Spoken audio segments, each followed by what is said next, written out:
So we were not able to do the Mann-Whitney yesterday. I was facing some issues, so I'm using a newer version of Minitab today. So let's do the Mann-Whitney. Okay. So in order to do the Mann-Whitney, we have to unstack the data of which we want to do it. So I'll tell you how to unstack the data. You go to data, you click on unstack columns. Okay. So I want to do it for, so you see the data is unstacked now. Okay. 12 to PM shift data is in another column and 7 AM to 3 PM shift is in another column. Earlier, the data was only in the same column. You see, there is a column for shift.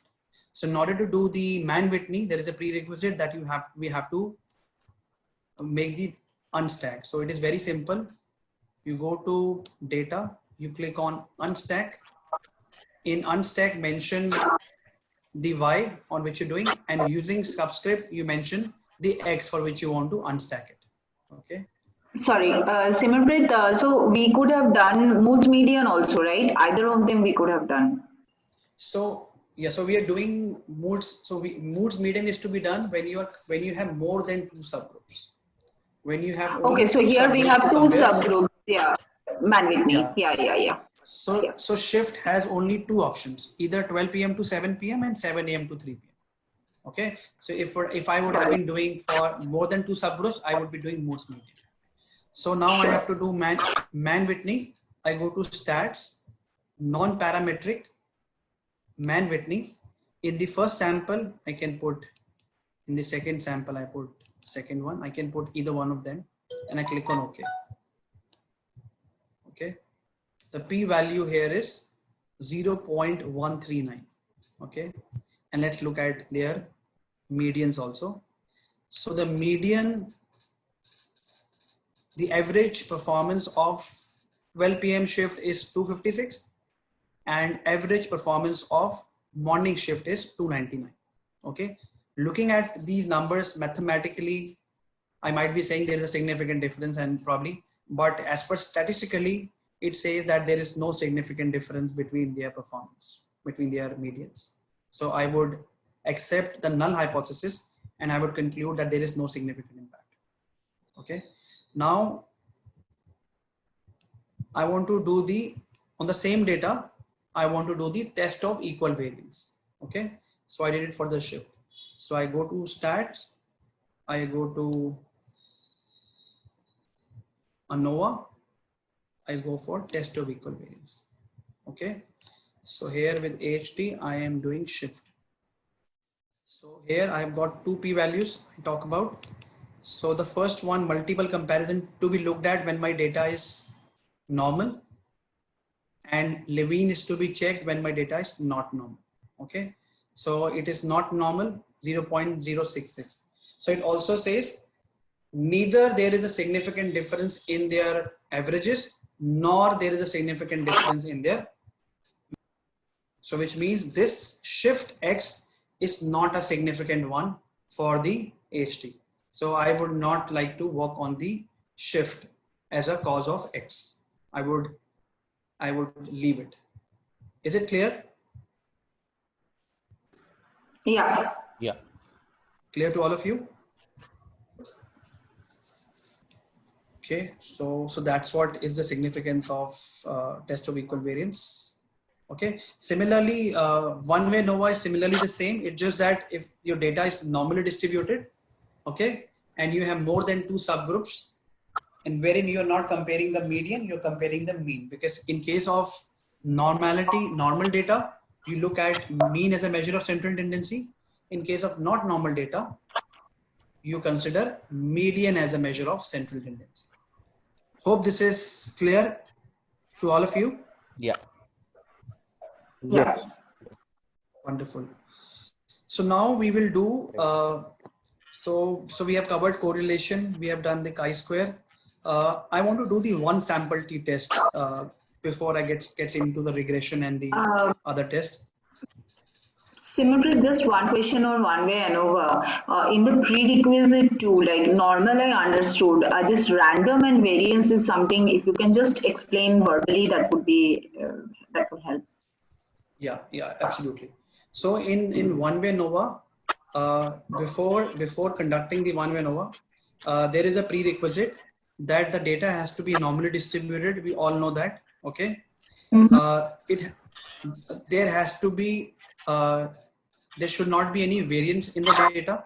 Okay, which means I should be doing the test of equal variance as well before doing the one-way ANOVA. And the samples that I have taken are random in nature, which means I should have done the sampling in such a way whether there is no trend sort of a data. It has to be random in nature.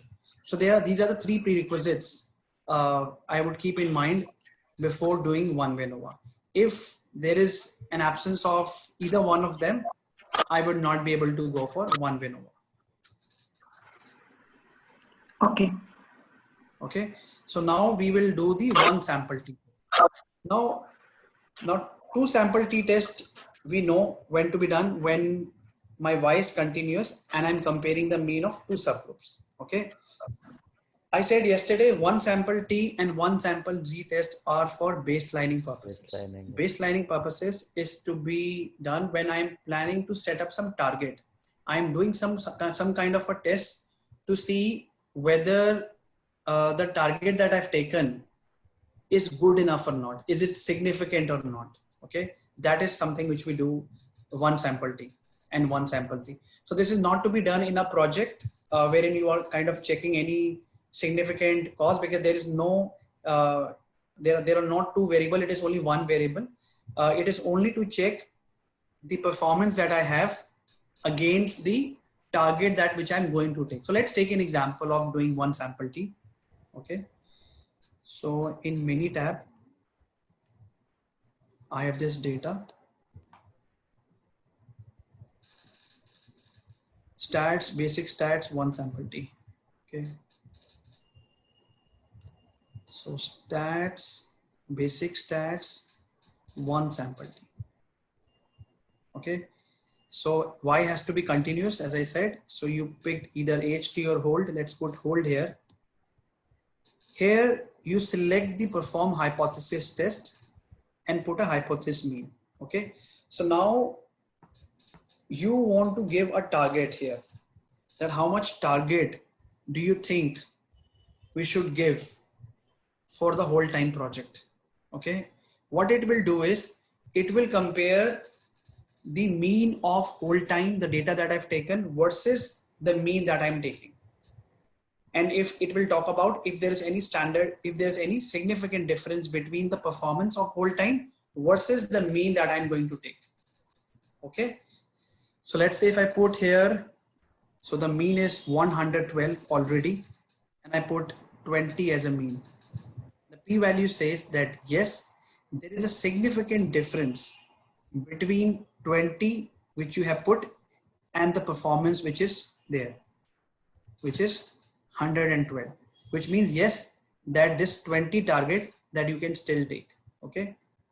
So if I put, let's say it's 112, I put 105.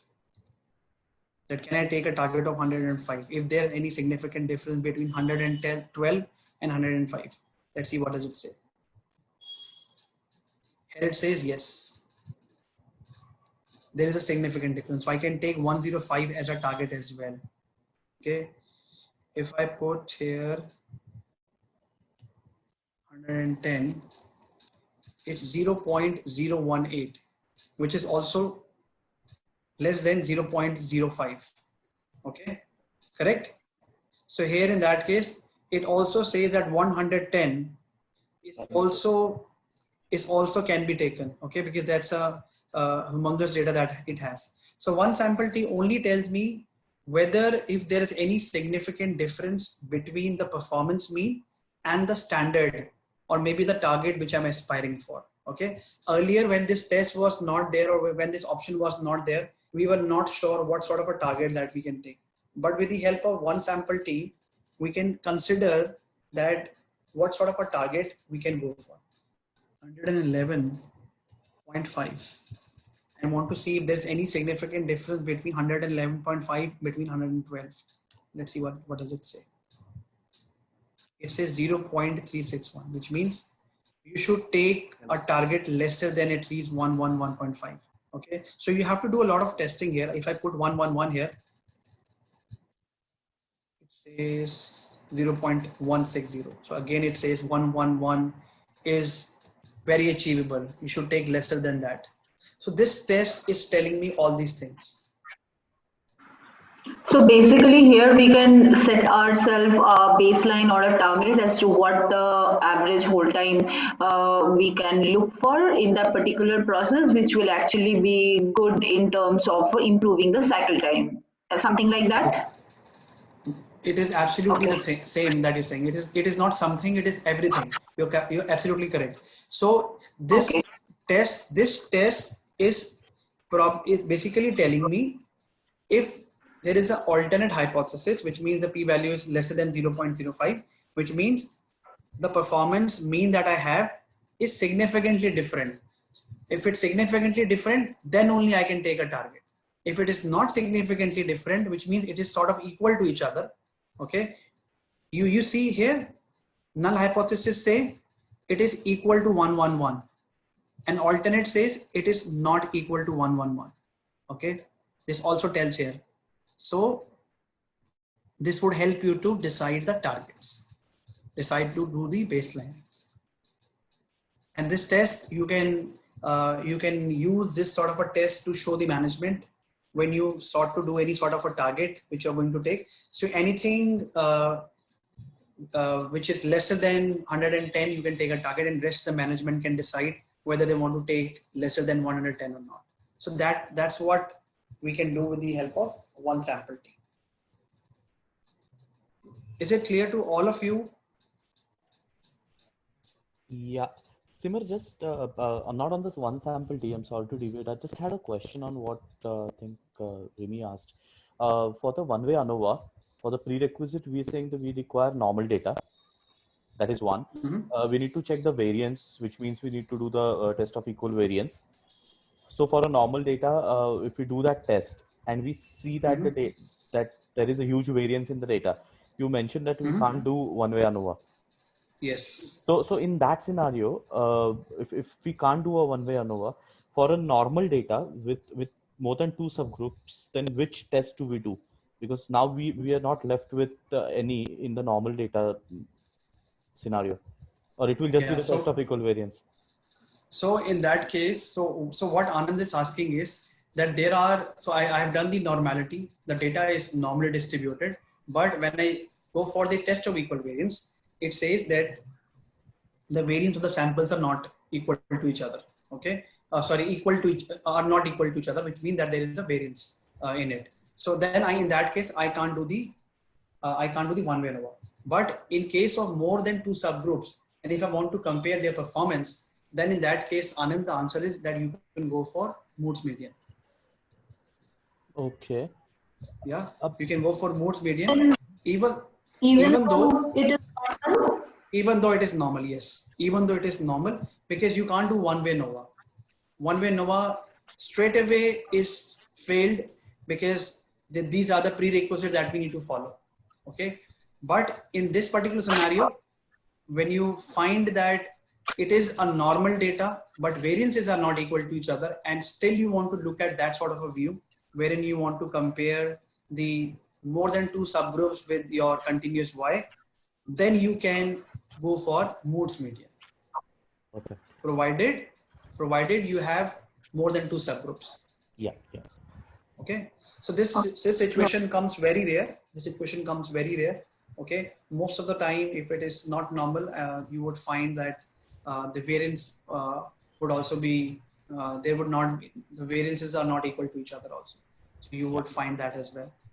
But yes, if that's the situation, you can't do one-way ANOVA for sure. But in that case, you can select the other alternative.